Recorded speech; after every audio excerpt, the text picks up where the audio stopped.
अरे बेटा, इतनी बड़ी गाड़ी ले ली, इससे तो तू घोड़ा ही ले लेता। महंगी पड़ी होगी ना? माँ, महंगी सस्ती छोड़ो और मिठाई लाया हूँ, गांव में बंटवा दो। अरे बंटवा क्यों दो, पीछे बैठो, गांव में बांट कर आते हैं। सब खुश थे। योगेश गांव के बाहर एक कोयले की खदान में मजदूरी करता था। मेहनत और अकल से उसने वहां ठेकेदारी का काम सीख लिया और सूझबूझ से ठीक ठाक पैसा बनाने लगा। गांव में बात फैल गई कि योगेश के घर धमाका गाड़ी आई है। ऐसी गाड़ी पहले कभी किसी ने गांव में तो देखी नहीं थी। योगेश और माँ गाड़ी से वापस घर आ जाते हैं। बेटा, बाबूजी ऊपर से देख रहे होंगे और आशीर्वाद भी दे रहे होंगे तुझे। वो होते तो उनको भी घुमाता माँ। पूरे गांव में नाच नाच के मिठाई बांटने जाते। जैसे मैंने नाच नाच के बांटी थी जब वो अपने लिए एक साइकिल लेकर आए थे। बस बस, बाबूजी दो बात भी सुनाते कि फटफट वाली फटफटी ले आया।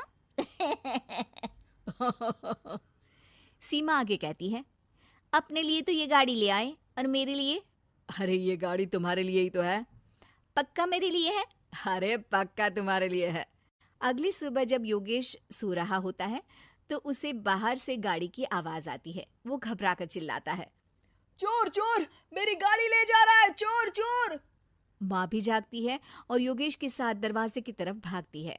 जैसे ही दोनों बाहर निकलते हैं तो देखते हैं कि सीमा गाड़ी चला रही है। अरे बहू, नाक कटवाओगी क्या? ये क्या कर रही हो? अरे गिर जाओगी, ये क्या कर रही हो तुम? सीमा गाड़ी को रोक कर कहती है, सारे गांव में घुमा लाई, कहीं नहीं गिरी। क्या? सारे गांव में घुमा लाई? अरे लोग क्या कहेंगे बहू, सोचा क्या एक बार? यही कहेंगे कि कितनी अच्छी गाड़ी है। अरे तुम्हारे बारे में। हाँ, कहेंगे ना कि देखो कितनी अच्छी गाड़ी पर बैठी है। बहू गाड़ी रखकर योगेश और सासू माँ के पास जाती है। तुमने कब गाड़ी चलाना सीखा? हमारे बाबूजी के पास पुरानी स्कूटर थी, सीख ली। फिर स्कूल में एक मास्टर जी भी ऐसी ही गाड़ी लेकर आते थे, उन्होंने सिखा दी। हाँ हाँ, स्कूल के मास्टर आजकल यही सब तो सिखा रहे हैं। पढ़ाई का कुछ सिखाते तो कुछ भला होता। अरे बहू, अब गाड़ी मत चलाना। हमारे परिवार में कभी किसी औरत ने पीछे से आगे की सीट पे आने की हिम्मत नहीं की है। तुम भी मत करना, समझी? जी, समझ गई माँ जी। सीमा सास की बात सुनकर चुपचाप रसोई में जाकर उदास होकर खाना पकाने लगी है। सास सुबह सुबह मंदिर से पूजा करके लौट रही होती है। तभी उसे दो औरतें रोक लेती हैं और कहती हैं, अरे बहू को थोड़े अच्छे लक्षण भी सिखा दो। गाड़ी चलाने निकली थी, गांव की मर्यादा का कोई ख्याल नहीं है। वही तो, अरे पैसे आने लगे हैं तो क्या मतलब कि किसी रीति रिवाज को नहीं मानोगे? अरे समाज में रहना है तो समाज के ढंग से ही रहना पड़ता है। अरे लाज भी नहीं आई बहू को? चूल्हे चौके से निकलकर सीधे गाड़ी लेकर चौराहे चबूतरे नाप लिए, फट फट फट करते हुए। अरे कुछ कह देना उसे। अरे ये क्या कहेगी, बूढ़ी सास है, इनकी थोड़ी ना चलती होगी घर में। हाँ, बहू की ही चलती होगी, मर्जी भी और गाड़ी भी। सास सब सुनकर घर आती है और बहू को चिल्ला के बुलाती है, अरे नाक कटवा दी सबके सामने गाड़ी चलाकर। औरत जात गाड़ी नहीं चलाती। शहरों में तो 4 पहियों वाली गाड़ी भी चलाती हैं और हेलीकॉप्टर, हवाई जहाज भी। शहर में थोड़ी ना रहती हूँ मैडम साहिबा। आज के बाद गाड़ी से ही नहीं, यूं भी निकलना बंद तुम्हारा घर से।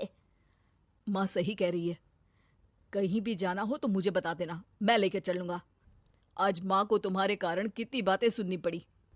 इतना कहते हुए योगेश वहां से चला जाता है। बारिश की वजह से कारखाने के रोड पर कीचड़ रहता है, इसीलिए योगेश गाड़ी घर रख कर जाता है और किसी से लिफ्ट लेकर कारखाने पहुंचता है ताकि नई गाड़ी गंदी ना हो। लेकिन शाम को इतनी तेज बारिश होती है कि उसे वापस आने का कोई साधन ही नहीं मिलता। बारिश बढ़ती जाती है, रात के 11 बज जाते हैं। रास्ते में एक नदी का ब्रिज है, अगर उस पर पानी आ गया तो योगेश कारखाने में ही फंस जाएगा। पूरी रात भूखे प्यासे बितानी पड़ेगी। घना अंधेरा, बिजली की कड़कड़ाहट और तेज बारिश। राजेश डर भी रहा था, ठंड से कांप भी रहा था। तभी उसे रोड से आती हुई एक रोशनी दिखती है। वो देखता है कि उसके सामने एक बाइक आकर खड़ी हुई है। वो ऊपर वाले को धन्यवाद देकर उस बाइक वाले आदमी की तरफ बढ़ता है, पर पास जाकर देखता है तो भौचक्का रह जाता है। सीमा, तुम यहाँ इतनी बारिश में गाड़ी पर? पहले बैठो तो, नदी ब्रिज पे आ जाएगी तो जाना मुश्किल हो जाएगा। योगेश गाड़ी के पीछे बैठता है। सीमा गाड़ी चला रही है। मैंने तो तुमको पहचाना ही नहीं। गाड़ी की आवाज तो पहचानी होगी ना। अरे पर मुझे नहीं पता था कि तुम आओगी। अच्छा किया कि तुम आ गई। माँ नहीं आने दे रही थी, पर हमेशा पति पत्नी की रक्षा थोड़ी ना करेगा, पत्नी को भी तो करनी चाहिए। योगेश को सुबह अपने किए पर पछतावा होता है।